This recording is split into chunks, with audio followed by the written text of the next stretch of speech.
Hello and welcome to episode 70 of 15K Plus Random Movie Reviews, the podcast where we take a random movie from Metacritic's all-time list to watch and review. This is Colin.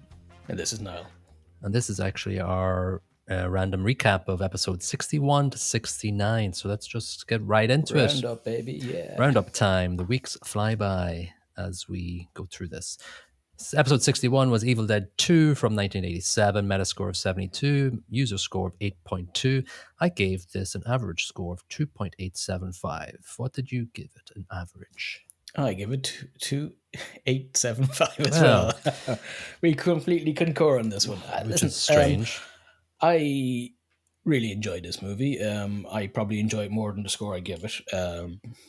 It's silly. It's funny. Tiny bit of... It's not scary. It's just to complete another take of a horror movie. It's a lot of fun. Yeah, it is actually. And unlike you, I don't remember actually watching this in its entirety when I was younger. So it was just, I actually watched the first one the night before I watched this one. So it gave me a good sort of grounding in what I was going to expect. And yeah, it's... Wait, actually, I didn't ask this the last time, but which did you prefer, Evil Dead 1 or Evil Dead 2? That's a good question. I thought Evil Dead 1 had more depth to it a little bit, I think. Just with there's more characters involved from the get-go. And the fact... More dead, less evil. Yeah, more death, more dying, more... But I think Evil Dead 2 is fun as well because of the different, the chainsaw hand, the... Yeah, I think they're even though they're the same story effectively, just twice in a row. They're different movies. Well, the first one's more of a horror movie. The second one's comedy. Yeah, the second one ramps it up a bit more and sort of dials it up to 11, I guess. Yeah, just goes into the world of the ridiculous, which is a nice move. Yeah, I haven't watched into what is it? The Darkness, the third movie. Oh, the Army of Darkness. Army of Darkness, yeah. It's a great movie. It's a lot of people don't like it. I loved it. It maybe goes a little bit too far, which is okay for me. A lot of people find it a bit too silly.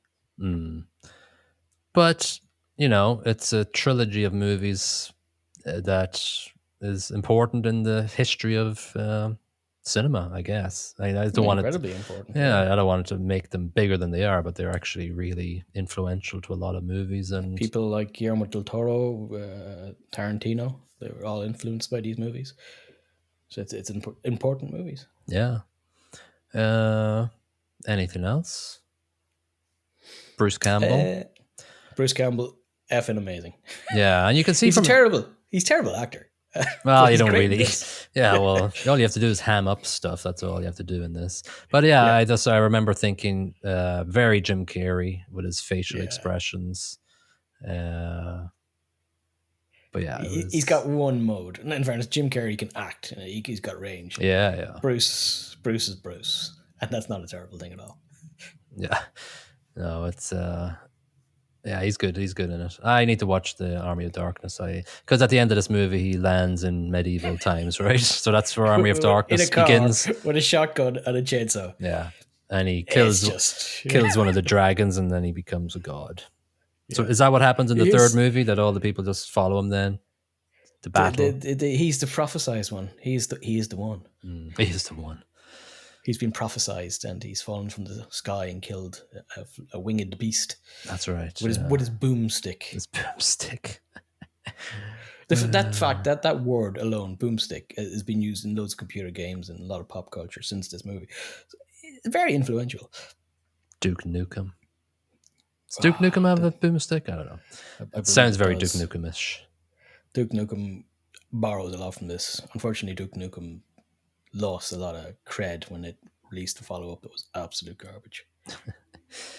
Well, them's the breaks. Yeah, them's is the breaks. Cool. Well, we went from Evil Dead 2 to a totally opposite genre. The Money Pit from 1986 has a Metascore of 49 and a user score of 6.7. I gave this an average of 1.75. Oh, okay. I went a bit lower. Well, close enough to 1.68. 7.5. What did you not like about this movie? Oh, there's a lot not to like about this movie. I don't like it's stupid, but not funny stupid. You know, like the fact that the workmen arrive and they're a circus effectively, and partially road warriors from Mad Furioso. Max. Yeah, it's daft, and it's just not funny daft a lot of the time. There's a couple of I chuckled a few times. Couple of times. You know, I think it's when aged poorly. well, yeah, there's a couple of things in it that have aged poorly. You know, if you're doing it, if you're going to go that far with the motley crew of construction workers, don't paint them with one brush. They all are just bikers. There's no characteristics to them. So, you know, if you're going to make it all very circusy, then make somebody that's a juggler and he's juggling paint cans or whatever. Make somebody that's a tightrope walker and he's doing tightrope walking to get across the house or whatever. Do things that make them stand out. Just making them show up in bikes wasn't funny and doesn't add anything to it. Sure, they're knocking holes in the wall. It doesn't make any sense whatsoever, but give me some more depth to why these are zany, wacky construction company. Yeah, and A that's couple it. of Like clowns.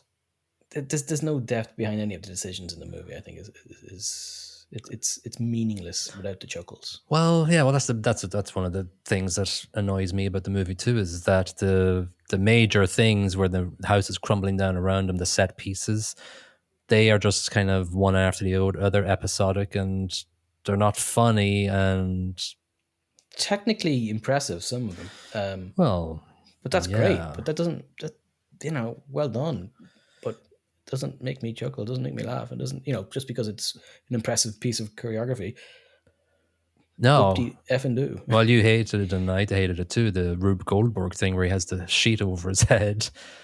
Yeah. It's like, take it off your head, you Oh. dumbass. Yeah, make it make sense type thing. Like you got a painted sheet on your head and you keep walking. And he constantly just falls into different things to continue the slapstick comedy. You know what? Actually, now it reminds me of that scene in Simpsons where Sideshow Bob is surrounded by rakes. Yeah, yes, that goes on forever. Yeah, he just keeps doing it. That's this, Yeah. but it's substantially less funny. Yeah, that's because The Simpsons did it in an innovative way that nobody had done before. It's like, how long can we do this? And why is it still funny? Yeah, it's intentionally stupid, and for that it works. This is just stupid, and I don't think it's that intentional. No. And, you know, the thing about it is I just try to compare similar scenes. Like the scenes in Home Alone when the two thieves are just constantly falling into these traps that are set by Kevin, they're funny. Yeah. These things that happen here aren't funny, but they should be funny. The staircase collapsing on its own with Tom Hanks going up it should be funny on paper. It really should be funny. It should be. Like that's hilarious. It? An entire staircase is collapsing. That should be funny. And if I was thinking harder about it, I could tell you how to fix it, just like I do with every other movie that sucks. But I can't right now think about the how to staircase make it. scene is kind of hard to, because on paper it's technically well done and it's well executed, and it's got Tom Hanks being a bit slapstick. That should be funny. It just doesn't hit the mark though for some reason. Yeah, maybe, I don't know. Like obviously the direction of it, and obviously maybe Tom Hanks doesn't do that sort of comedy well at his age and in his career here. I don't know. Sometimes putting your foot through a stair and then thinking the next one will be okay, and then putting your foot through that can be funny. Maybe if they did that in a la Sideshow Bob, where every step is broken. Yeah. But yeah, so the major things that don't work, and obviously we mentioned this in the episode, the plot turn where she thinks she has slept with her ex-boyfriend. God, I forgot about that. I hated it so much. Yeah. Because then they give up on their marriage, and he's an asshole because he doesn't tell her that she didn't sleep with him, and then at the end it's like, okay, I don't care if you slept with him. It's terrible. It's stupid. It's very 80s. Let's wrap this up and everybody is happy.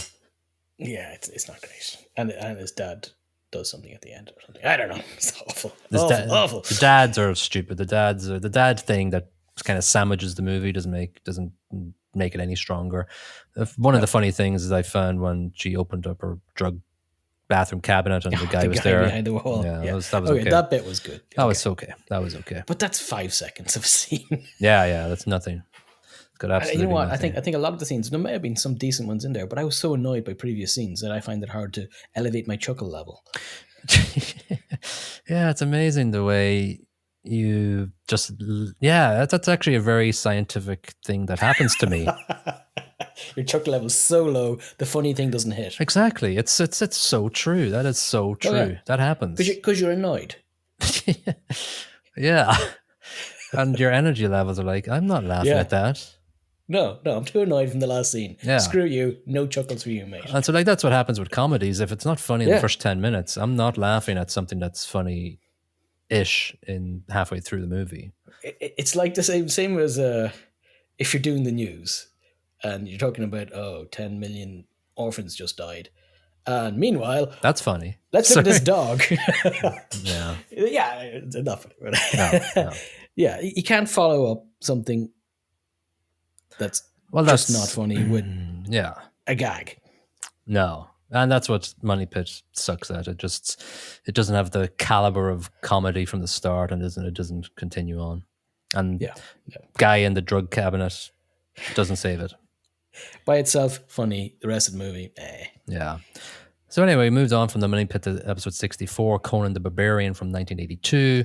Metascore 43, meta user score of 8. I gave it an average of 3.125. I was pleasantly surprised at its quality. You rated it slightly higher than me. A good bit, actually. I went 2.875, not 2000.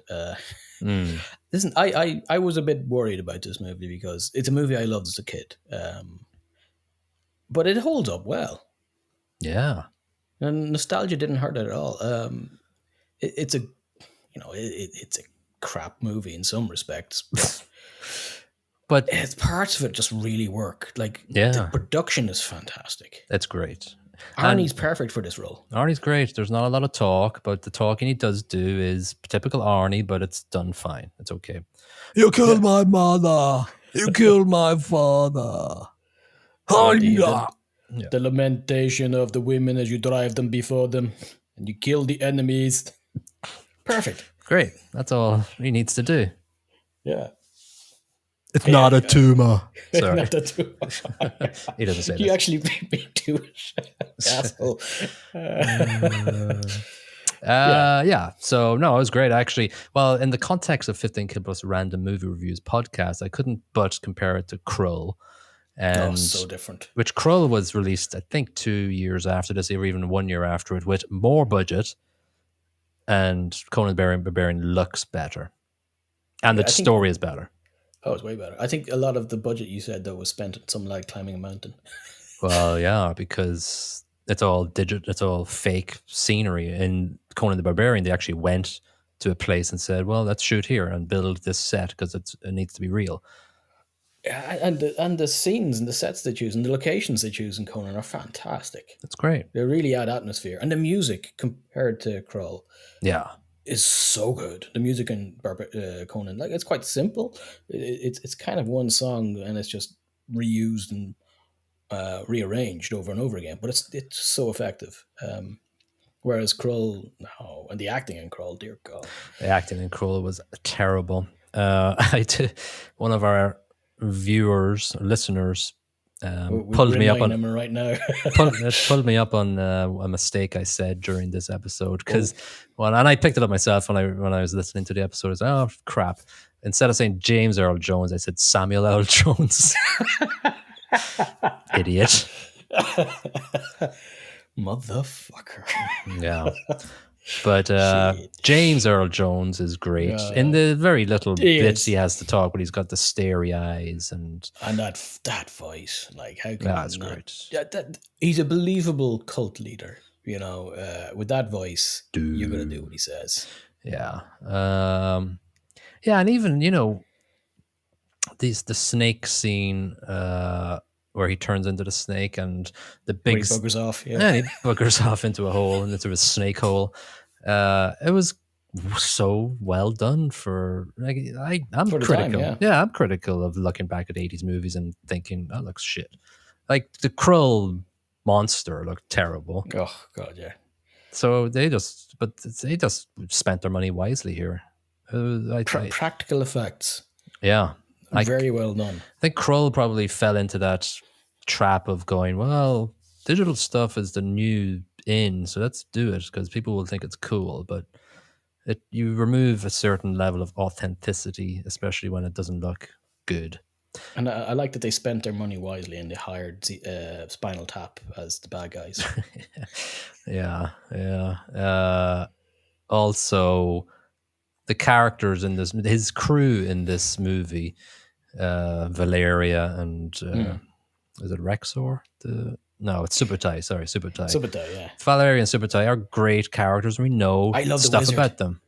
The wizard, yeah. Again, you know nothing about him. It's just a very interesting character with a weird voice. Yeah, but like he was fine. Yeah, the wizard. But we didn't know anything about the crew in Krull.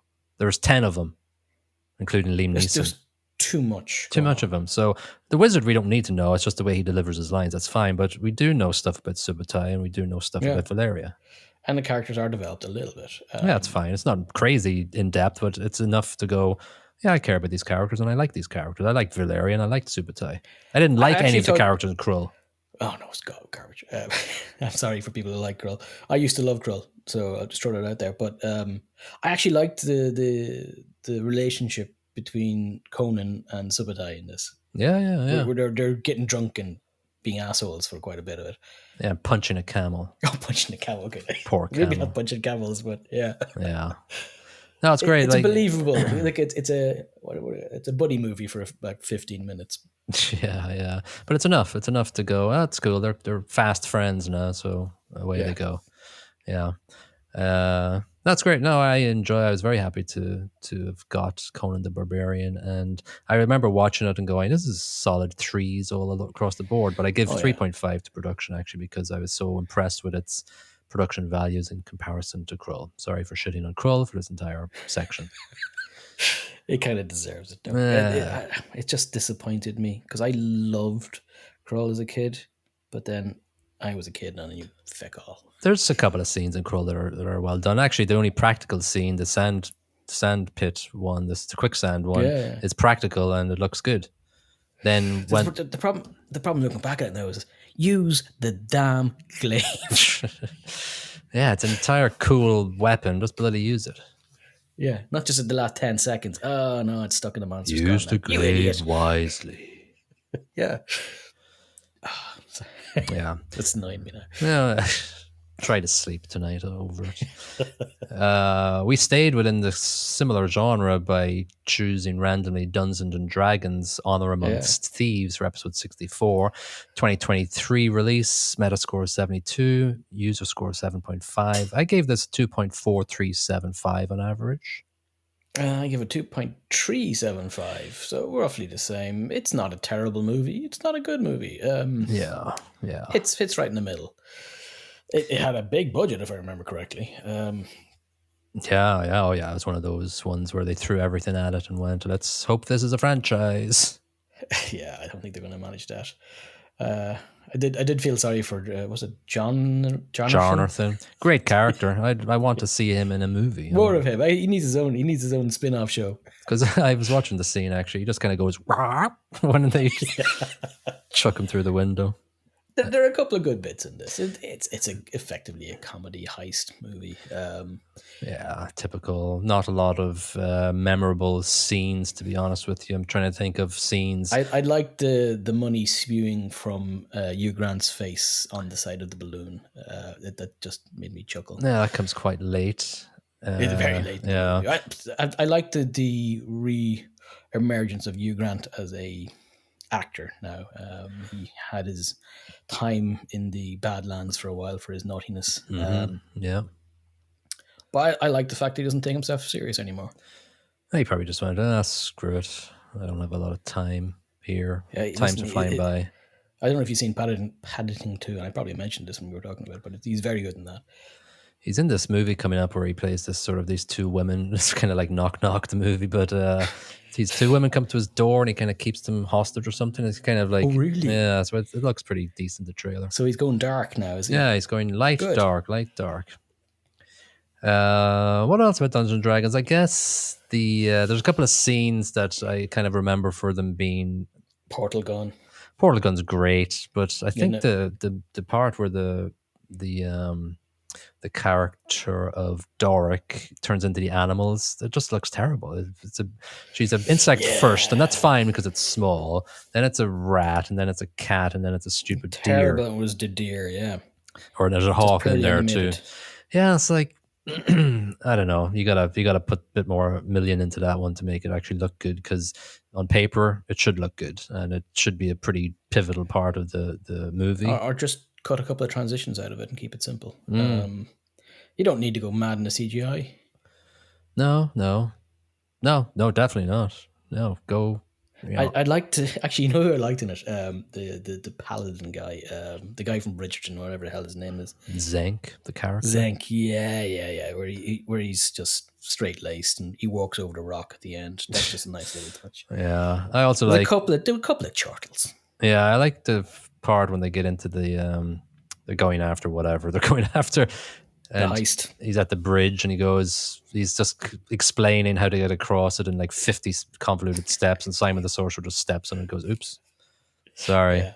That was kind I of, also like he's Simon the Sorcerer as well, which is quite yeah, nice. that was sort of a contrasting sort of thing that happened in the script. So that's fine. And then obviously, just to finish up, we do get a little sight of the classic Dungeons and Dragons crew from the cartoon. It's a nice touch. And you know what this is? It's a well-made fan service movie. Yeah. And that's not a terrible thing at times. No, it was fine. I'm not a big Dungeons and Dragons person, but I could see what they were trying to do. Yeah. I don't think they're going to do another one, but maybe they are. I don't think they had commercial success. Well, they had reasonable commercial success, but probably not enough to justify a franchise out of it. Yeah. Chris Pine's melty musician thing, that was okay too. That was just the one I remember as well. But again, average movie because it just doesn't, as we mentioned, Spinal Tap, it just doesn't go up to 11. It doesn't. There's no bite to it. No. I'm sure a lot of teenagers or whatever, or kids maybe enjoyed it. There's a lot of thing in there, but I say more Jonathan would have put it up. Just get rid of everybody else. Dungeons and Dragons, Jonathan's Saga. The Adventures of Jonathan. The Adventures of Jonathan. And it's just a compilation of being thrown through the window. I felt sorry for Jonathan. Yeah, he just turns up. Then obviously at walls and windows. Obviously at the end, Hugh Grant tries it and the window was bricked up because they did so many times it had happened with Jonathan. It's another throwback to Father Ted. I don't know if you remember this. Yeah, I do, yeah. They put in plexiglass because Father Jack's always jumping through the window. Yeah. Doubt that's where they got it from. I'm sure they watched Father Ted for inspiration. All right, well, we moved on to more sort of sci-fi genre. Episode 65 was Timecop. Timecop, baby. Yeah, from 1994. Metascore of 48, user score of 6.6. I gave this 2.375 average. I went with a 2. When I was watching it, I was like going, this is fine. I don't hate this movie at all. I sort of like the genre of time travel, but obviously if it's a crap script, it's going to run into lots of parallaxes and they don't really explain a lot, but that's fine because it's a Jean-Claude Van Damme movie. There's holes in this script. Cheddar cheese. Cheddar cheese, baby. But yeah, as you say, it's Jean-Claude Van Damme. If you're concerned about consistency, you're watching the wrong movie. Yeah. He's a terrible actor. I'm sure he's... Is he? Did you see those splits, man? Tell you what, that's what got him the salary scale that he got for the 80s and 90s. But, you know, it's a sci-fi movie where time travel is the key element to the plot line, and it's not done very well. But tell you what, turn your brain off, sit back and just watch it, and you'll be okay. You'll be content with it. You'll have a reasonable evening. Yeah. He'll do the splits. He'll kill some people. Then he'll use the splits to travel through time. Yeah. And the movies, It's going to leave you with some questions about time travel and, like what No, happened. don't ask those questions. What happened? There is no good answer. What happened to present Jean-Claude when he came back? There, you've asked the question. I thought that was funny, though. It's funny to think about him coming back and going, who the hell's this kid? Now I have to get to know him. I want to think my version or this existing version of Jean-Claude from that timeline just explodes wherever he is. A lump of flesh on the ground because he can't exist at the same time as the other Jean-Claude. Oh, of course, yeah. The other thing that was weird for me was they hop into a Battlestar Galactica space pod. They ram it at a wall for reasons unbeknownst to us. Science reasons. Don't ask questions. But don't understand. But they, whenever they go out back in the time, there is no car. They just walk through the jelly hole. And then when they actually go back to the present time, they're back in the car. Don't you understand science? Time? It's listen. If you try and make sense of it, you're not going to enjoy the movie. No. Bruce McGill, who played Matazaki, was good. He was Jean-Claude's boss, whatever. The actual time traveler. I'm sorry. Well, that was this stuff is real. That was crazy. That you live during that episode, you realized that he was a time traveler in the Next Generation. And then I looked Voyager. up Quantum Leap. Oh, it was Voyager. Leap, yeah. He was the time traveling captain from, I can't remember the name of the ship. But there was at least 3 other scenarios where he was a time traveler. Yeah. Or associated with. So, he is the nexus point of time travel. Yeah, he got himself a good few things there for being a time traveler. I couldn't find any connection with him for Back to the Future, unfortunately. I tried really hard. No, he's he was done 3 or 4 hours afterwards, trying to make a connection. No, he went back and erased his timeline. That's why. It's not asshole. He covered his tracks. Yeah. Mia Sara, unfortunately, she was straight after Ferris Bueller into this one, but didn't happen for her. Actually, no, sorry. This was bloody 8 years after Ferris Bueller's Day Off, and she didn't do anything. It's just interesting that she's got like 5 movies and 7 TV shows under her belt. I'm wondering, I'd love to see an interview with her and just see what she did the right choice and got out of Hollywood before it maybe that's her. it. Yeah, exactly. She's an accountant now. Yeah, probably. I hope we get another Jean-Claude Van Damme movie. I just don't want a Steven Seagal movie. I'm sorry. Oh, I do want a Steven Seagal movie. Really, I always hated him so much. Yeah, but you have to have one of those in a catalog of movie review episodes. Yeah, I suppose that is true. Just like we need Tom Hanks, we need a Spielberg movie, we need a Harrison Ford movie. We need all of them. We need all of them. Have to watch all the movies. All the movies, yeah. Shit. All right, Timecop. Anything else that I'm forgetting about it? Obviously, it's a cult classic. It is. Oh, yeah, the cars. Stupid. That's all I have to say. Cars, yeah, they look like interior living rooms. Yeah, it's just daft. Yeah, it wasn't good. I love the Fifth Element cars, things like that. They're fun. Well, that's Luc Besson. Well, you need a bit of Luc Besson, wasn't it? Why am I getting it wrong? No, that was.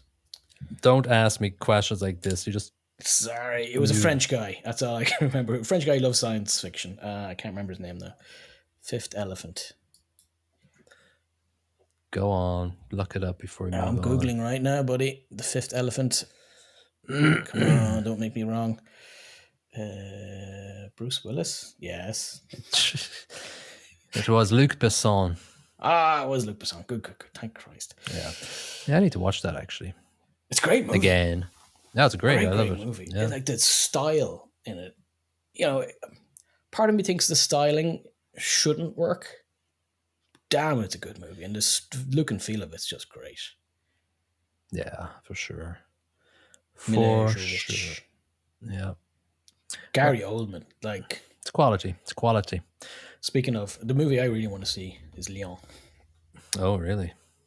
with Well, Gary Oldman and Luc Besson. I'm sure that's up in the hundreds, not the Oh, it has to be. thousands. It's in my top 10. I just effing love that movie.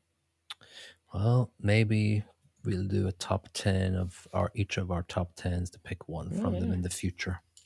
Who knows? Just Arnie and Luc Besson. That's all I'm putting in there. Arnie and Steven Seagal. No. Yeah. All right. Episode 66. The Eagle has landed from 1977. Metascore of 61. User score of 6.6. I gave this an average of 2.3125. A little bit higher at 275 for me. Enjoyable 70s army flick. Yeah, yeah. Average. The most English German lieutenant ever on the planet with our friend Michael Caine. Yeah, it's, that's why it's one of these sort of standout movies, because it's basically based on German soldiers as opposed to the Western soldiers or the Yeah, and the English plot is soldiers. they want to go in and whack Mr. Churchill. Yeah, so generally a great plot. Yeah, really interesting approach actually. Yeah, I think yeah, it's just pretty average. I didn't really have a lot to diss about the plot and acting. The soundtrack was nothing to write home Larry about. Hagman sucked ass. Larry I think Hagman was terrible. stood out. Yeah, Yeah, but you got Donald Pleasance, fantastic in this. yeah, Michael Caine, he's Michael Caine. Michael Caine. Yeah, you know what you're getting. Donald Sutherland Oh yeah, passed away a month with or his so ago. interesting Irish accent. Yeah, Robert Duvall, Jenny Very good. Agutter isn't in it for too long. Hmm. But yeah, no, a solid cast and decently directed and produced movie. Can't really. I think it's such a sort of a average of road war movie. I can't really think of a Yeah, lot of that is scenes to true. pick up. Like, I liked Hagman's death scene. I did let me get shot in the face. Yeah. Yeah. I give it one thing. It's got a unique perspective from that period to actually choose to film a movie from the Nazi perspective. Yeah. It's a dangerous move. Like, that could have backfired horribly on them. Yeah, it was like, what, 30 years after World War II? Yeah. Not too far. And not just to say that all the Nazis and all the Germans were psychopathic lunatics. No, but they were there or thereabouts. Yeah. Well, like you've got, was it Himmler that Donald Pleasance was playing? Yeah, Himmler, yeah. Lovely guy. Did you ever watch The Zone of Interest yet? I haven't had the cojones to go sit through it because I know it's going to be painful to watch. It's not that painful. It's just No, it's not. Just unnerving then, because the trailers I've seen have been unnerving, and the use of music in the trailer seems to put me on edge. Yeah, no, it's not unsettling. I've watched a lot more unsettling stuff than that. It's just an interestingly perspective of a movie. That was a terrible English sentence, but there you go. Perspectively of movie goodness. So, yeah. You know what? The Eagle has landed could have done a lot better. If this was a Quentin Tarantino movie, I would have remembered Gushing blood. Well, apart from that, I would have remembered every Nazi character and known their background and what their name was. Oh, here's Hans Landau. Yeah. Well, yeah, like I want a bit of distinction between the main characters. I didn't have a clue who the crew were at all. I didn't know what their names were. I didn't know anything. Yeah, because as you say, Tarantino will go in dramatically explain who this guy is. Here's Hugo Stiglitz. Everybody remembers Hugo Stiglitz because, like any Tarantino movie, it's beautifully explained and beautifully introduced. Yeah, like we know the main things, like Liam Devlin here. We know Michael Caine's character, Robert Duvall's character, Himmler, of course. Yeah, but then we don't know enough about the crew that actually holds up in the church. I want to know more about them because I didn't really give a shit about them dying. Yeah, it was really just Michael Caine really that you cared about, Yeah, and there's a the keyboard Irish guy. lad. Like I wanted, like that guy who played the keyboard. His backstory. Oh, I learned Yeah, it. he I was really learned it. interesting. Yeah, I learned it in Dusseldorf when I was a choir boy in the sixth, in the 19 in the 20s or whatever. I wanted more about that. And then the guy who gets killed by the watermill wheel. I didn't feel anything. It was a great death scene, but I need to It know was. more about him. Like, he went in and saved that kid. Maybe he lost his daughter when to drowning accident. Yeah, humanize him a little bit more, Yeah, I get suppose. so then I remember them. Yeah. Yeah. Still, listen, not a bad movie. It's Could have been fine. better. It's fine. Yeah, it could have been better. It's just average. And it's sort of hard to talk about average movies when they're just like, yeah, it's fine. Nothing too Yeah. much to write about. Let's talk about this next one though. There'd be probably a lot of critiques to say about this. Episode Yeah. 67 was Knock Knock. Don't open the door because it's just I blandness. keyed you up again for who's there, you asshat. I know you're not getting it. Yeah, okay. Knock Knock's from 2015. Metascore of 53, a user score of 6.8. I gave this 1.75 out of 5 average. And I give it 1.75 out of 5. Yeah. So listen, when Keanu Reeves is not in a good movie, he really shows his weakness. Yeah, his acting chops can't drag a poorly scripted movie up. He's more of a, like, unless he's doing physical acting, which he is outstanding at. Yeah. He's kind of not great. And I feel terrible saying that because I love the man. Seems like a really lovely guy. And then when he's doing something that he's good at, say John Wick or his Matrix roles or something like that, he's great. Yeah. Not in this. No, But listen, in no. fairness, it's a Crap. weak movie to begin with. Terrible script, terrible plot, terrible production. Yeah, It's garbage. It's garbage. It's very badly developed. The plot. It's just the two girls that go into it are just Their motivation's never explained, is it? no motivation. Yeah, exactly. There's no backstory at all. Like, right, fair enough. Do you always need a backstory for sort of a hostage movie? Not really, but it bloody helps. If you're going to go in without a backstory, what happens next needs to be gripping. Yeah. And this ain't gripping. No. And yeah, you get to the point where Keanu's shouting stuff and he's not good when he's shouting. Sadly. No, he's emoting too much. Keanu, stop emoting. Yeah. Dude. Whoa. Obviously, it's directed by Eli Roth, and he's known for horror movies. His name is more famous than the quality of his. The quality of his movies are pretty poor, but he's a famous director. But I would guess that this is one of his worst movies as well. Like, I've seen Hostel. I didn't enjoy it, I would admit, but I don't like that type of movie. But I think it was better produced and there was a bit more tension to it. This didn't have that.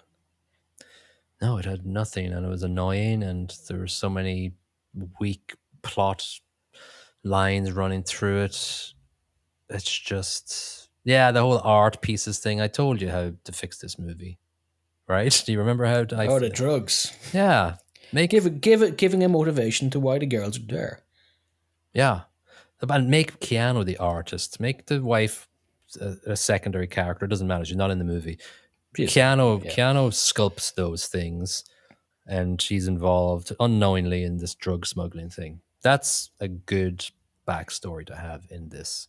Gives a little bit of meat to the bone of why the hell they're so crazy and actually getting him because they fucked up. He fucked up his order or something, or he screws them over by delivering their drugs to the wrong place. Something, or losing them, or calling the cops. Maybe he called the cops, and he said, "Oh, let's go undercover." The cops say, "Go undercover and do this shit," and he gets found out who he is. And didn't you? I think you told me at the end of the review of this that you said that there was supposed to be a different ending to this, where Keanu turns up with busted ears. Yes, they've been playing music into his ears, making his ears bleed. It was great, actually. It was actually a good ending. Yeah, he turns up and goes, "Knock, knock." Yeah. Finds them several years later or something. Yeah, it's not even that. It's not even years. It's probably months later or whatever. He And John Wicks the shit out of them, yeah, but it effectively. ends. It's just an additional end. It's not an alternative one. It's just an added. It's an extended Yeah, ending where they are torturing another dude in another house, and because he had a tracking thing on something, I can't even remember, a phone or something. I don't know. He and could his put. friend's corpse. Yeah, he pulls up with hearing aids in, which I thought was great, which was a nice little touch. And then there you go. Yeah, See, he. that's a fantastic way. That drags this up at least a 0.5 in my opinion. Yeah, it would be But actually decent ending. And but they actually, yeah, didn't go with didn't the do good it. ending. Didn't do it, and that says a lot about this movie. Where the director said, "Nah, that's ending sucks." Wrong choice every way. Yeah, yeah. All right. Well, I do like to experience Keanu Reeves movies, and even if it Same. was bad, I was glad I watched it just because I need to explore Keanu Reeves from every angle. That sounds a bit naughty. Yeah, it's fine though. It's Keanu. Episode 68 was You Only Live Twice from 1967. Had a score of 61. User score of 6.9. I gave this an average of 2.6875. I give it a straight 3. We obviously have been brought up with Bond movies.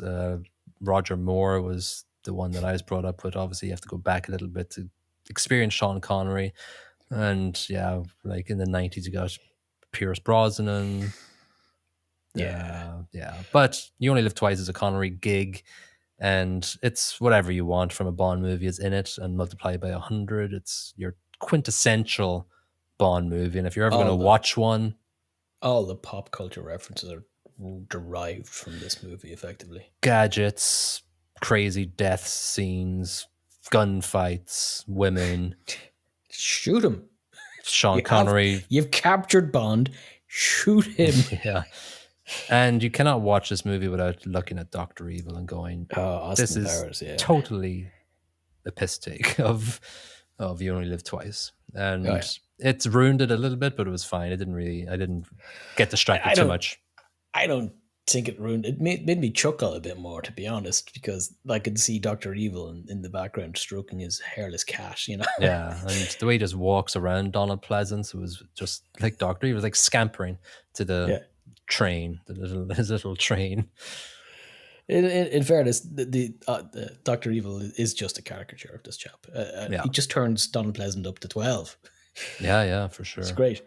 But as a Bond movie, the serious bits, it's a Bond movie. If you want to look for cheddar cheese plot holes, you're going to find them a lot. You're going to cringe at his womanizing. You're going to cringe at him being turned surgically into a Japanese person. And all that is giving him a bowl haircut and So turning bad. his skin brown a bit, and then him hunching over. It's sort of It's racist, You wouldn't do that now in a movie. You would, no chance. But it's an enjoyable Bond movie. Nancy Sinatra singing the theme tune. Oh, classic. Fantastic. Classic song. And it's the whole package. You know you're going to get a great song at the start. There's going to be some graphics there that are going to be exciting and interesting to watch before the twang at the end. Then Yeah. I think this cheesy one-liners, baby. Oh yeah, and this one obviously is different than the majority of Bond movies because it's set entirely in Japan, pretty much, apart from a few scenes in outer space, obviously. Yeah, I don't know if they were filmed in outer space though. How dare you? but like the layer inside the volcano was the production-tastic. Yeah, it's great and bigger than the entire Doctor No budget. I remember, if I remember correctly, just the layer itself. Yeah. Yeah, I could see that. It was a lot of work to build that out. Imagine it had a monorail. Yeah. It did. What more do you want in life? Which worked wobbly, kind of. It's perfect. Shut up. Don't mock the monorail. Yeah. Not really much else to say about it, really. You Only Live Twice. You get what you expect out of it, really. It's not like the modern gritty Bond movies, which are a different animal altogether. Yeah. This is a bit more. They've evolved. Oh, what would you describe it as? A bit more. Well, it's Roger Moore. It's a bit more. Yeah, Roger Moore. Well, yeah, it's sort of your. If you think of James Bond, this will tick all its boxes that you're expecting, good and Yeah. bad.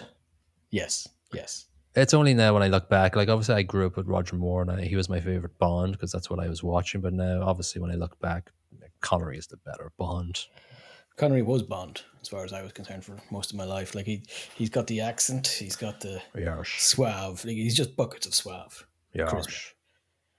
yes, yes. Yeah, and he's a bit of a monster, really, when you look at him now. But Yeah, yeah. How did the women love him so much? because he's Sean Connery. Sean Connery. Yes, Yeah. yes. Okay, cool. You only live twice. Great. All right, so that Great brings movie. us up to last week's episode 69, Straw Dogs from 1971. It's got a Metascore of 73 and a user score of 7.1. I gave this an average of 1.375. Oh, all right. I give it 175. So this was my I'm lowest of the decade. Which movie was your lowest rated of this 9 movies? this and Knock Knock, which I think is fair. They're my two least favorite of this. Yeah. Oh no, wait, sorry, I tell a lie. Money Pit came in a little bit lower, 168, Okay, so that was and your I kind of regret that because I kind of prefer Money Pit to this. I to don't know Straw why. Dogs. Yeah, you got to look back in your previous ratings so that Mm, you know your ratings are accurate and on point. I think maybe this is a better movie than Money Pit, but it just made me feel more Mm. uncomfortable, I guess. Yeah, that's it. All sort of goes swings and roundabouts, I guess. Yeah, so I think this is I think I know what you're getting at. This is more rounded as a movie. It's got a bit more depth to it than Money Pit. Maybe Yeah, it's just like because of the genre. I think it might be because of the genre. It's more obviously it's more serious. It's trying to actually make a point, I guess, about I don't know the concept of toxic masculinity back in the 1970s, which is a concept that really didn't exist then, I guess. Yeah.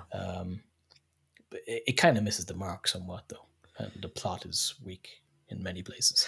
Yeah, it's there. It's badly produced. It's badly the plot is badly weighted. You know, it's as we said in the episode, we're not given enough of a reason. There's a lot of weird stuff. Why kill her cat when it's her cat and she's the one that they want to be with, they want to get with. They don't really go after the American David. They go after the cat instead.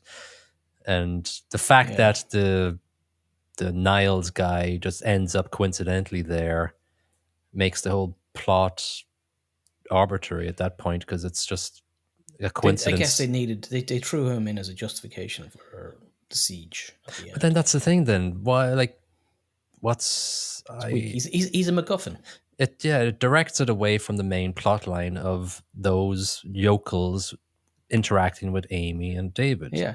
So I think that's weak writing because they It's couldn't connect those two together. They needed to get them lads, Tom and the lads, to turn up and siege the house because there's no movie without that. yeah. And they Well, couldn't find it. They couldn't write a decent way of doing it. So to slap in the Niles character as a MacGuffin to connect the two stories.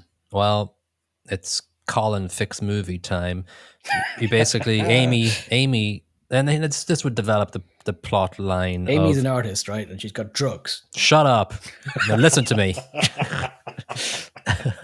We've done that for Knock Knock, and it works perfectly well. This one, Okay. this one, Amy and David. Amy tells David of the assault, right? So he's going doolally, and but he doesn't know how to handle it. He doesn't know how to deal with it. He's not brave. He's a coward. Amy's told her this. It brings them closer together a little bit. Okay, let's go to the major. Okay. Let's go to the You're selling. magistrate. Let's go to Yeah. the magistrate and let's meet him. And the magistrate goes, "All right, I'm getting those fucking guys. They've been at it for too long now." So he goes to I them in see the what you're pub and saying. goes, Yeah. "All right, lads, I'm getting all the evidence of you lads, and tomorrow you're coming to the city, Well, the lock you town. feckers up, mofos. Yeah, I'm going to get to the town. We're bringing you to the major town because there's no fucking jail here. We're in a shithole of nowhere. But tomorrow, be here at 6 a.m. I'm taking you." So then So that night, actual motivation for turning up and sieging motivation the house and sieging without the house. and MacGuffin. wanting to kill those two, not a dude that's there. They want there's no evidence if they're dead. No tricycles. You're getting rid of the tricycles, right? No tricycles. No. Or the entire 10 of them turn up on a set of tricycles. Ringing the bells. As a tricycle gang. Ding ding. The Warriors. Yeah. So there's the entire plot change. That's a way better. Get rid of the MacGuffin. Yeah. Lazy ass crap. Yeah. Don't just use a plot device when you can easily stitch this together. Yeah. If you bother. All right, so let's leave it there then, or I'll be fixing every movie I see fit, which I will actually. That's fine. Okay, so that is episode 61 to 69. The decades are moving on fast, and that's fine. Getting older and closer to the grave. That's right. So on that warm and fuzzy feeling, let's pick a movie for episode 71. And we are getting a random movie, 2929. And movie 2929 is an old friend, a Wes Anderson movie, Asteroid City. Get out of town. That's on my list of stuff I want to watch anyway. Well, there you go. I've watched pretty much everything he's done, and I have not seen this. Great. 2929. It's got a Metascore of 76 and a user score of 6.8. So I do remember it. It's been released in 2023. I didn't think it got entire praise from the audience. It got kind of not slated per se, but I think there's a certain level expected from Wes Anderson, and he's yet to actually miss the mark.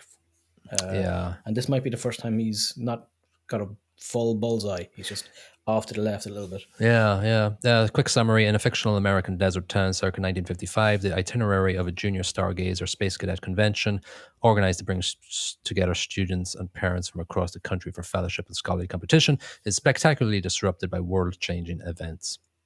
So it's got Jason Schwartzman, Scarlett Johansson, Tom Hanks, Jeffrey Wright, Bryan Cranston, Edward Norton. You get the point. There's a lot of people in this, just like every other Wes Anderson movie. Everybody wants to work in a Wes Anderson movie. Exactly. So that'll be cool. We've seen, obviously, The Curious Tale, or is it The Wonderful Tale of Henry Sugar? Mr. Sugar, yeah. Yeah, so this is a longer version, 1 hour, 45 minutes. But it's always very interesting to decipher and review. I love his style, though. It's just... It's artistic. Phrase? It's just beautiful on the eyes. It's just easy pastel colors and stage-like presentation. It's great. Yeah. Cool. All right, we'll look forward to that. In the meantime, if you are listening to this, send us an email if you haven't done so already to give us your top 10 movies or just to say hello. If you're listening to this on random platforms and it has a capability of leaving a review, leave a review for us. That'd be nice. Or just leave 5 stars because that'd be even better. Okay. Yeah. All right, we'll see you in episode 71 for a Wes Anderson Asteroid City review. Bye-bye. Cheerio.